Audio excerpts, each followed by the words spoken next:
We've got some breaking news to kick off this afternoon on this Australia Day. Could there be a way forward for Anthony Albanese to get agreement with the opposition leader, Peter Dutton? Let's bring in our political editor, Andrew Clennell, with some exclusive detail on this front. Andrew, what's happening?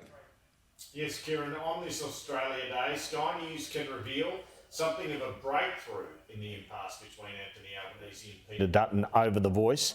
Peter Dutton has told me this morning that he is prepared to take up Prime Minister Anthony Albanese's offer in an interview with Sky News yesterday to meet with the working group working on the detail of The Voice. Mr Leesa certainly has been invited, but Mr Dutton as well would be very welcome to sit down at one of the referendum working group meetings. You have extraordinary Aboriginal and Torres Strait Islander people of goodwill working on this.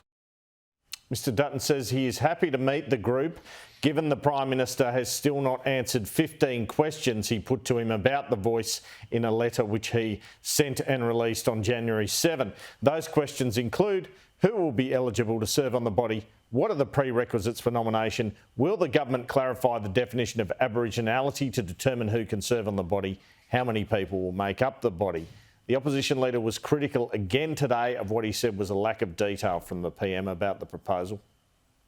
As you move around the community, it's quite obvious that people don't understand what it is that the Prime Minister is talking about.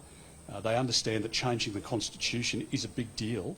Tragedy that's unfolding in Alice Springs at the moment is not going to be addressed by what the Prime Minister's offered by way of a fig leaf.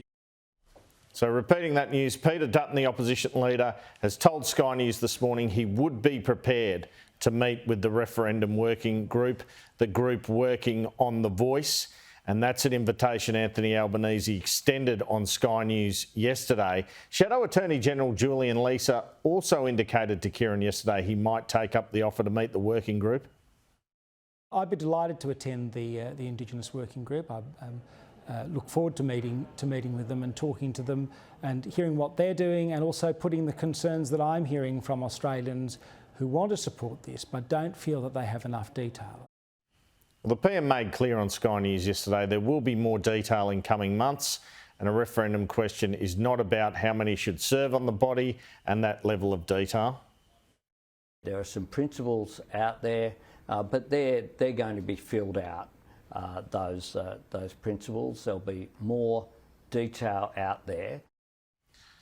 I also put to the PM how important to his Prime Ministership the result of this Voice referendum could prove. He said it wasn't about him. This referendum could define your Prime Ministership, couldn't it? Win or lose. This isn't about me, Andrew. This is about the way that Aboriginal and Torres Strait Islander people see themselves. It's a handout asking for the Australian people to just grab it, to take up what if they this don't grab opportunity. It? What if they don't grab it? We live in a democracy, and we know that. We know that referendums are very difficult to succeed. We've had 8 successes in almost 50 attempts. But if you put this up and it fails, doesn't that set back reconciliation? I mean, it's a pivotal... I mean, it would also weaken your Prime Ministership, surely. It's not about me. But it would. People are concerned that if it fails, it will set back the cause of reconciliation. What do you think? Well, quite clearly, if it is not successful, then that will be difficult. But Aboriginal and Torres Strait Islander people themselves have been very patient. Well, last night, in accepting the Senior Australian of the Year award, one of the authors of the co-design for The Voice that the PM's proposal is roughly based on, Tom Karma, said there needed to be bipartisan support for the proposal. The referendum is not a choice between improving people's lives or amending the Constitution.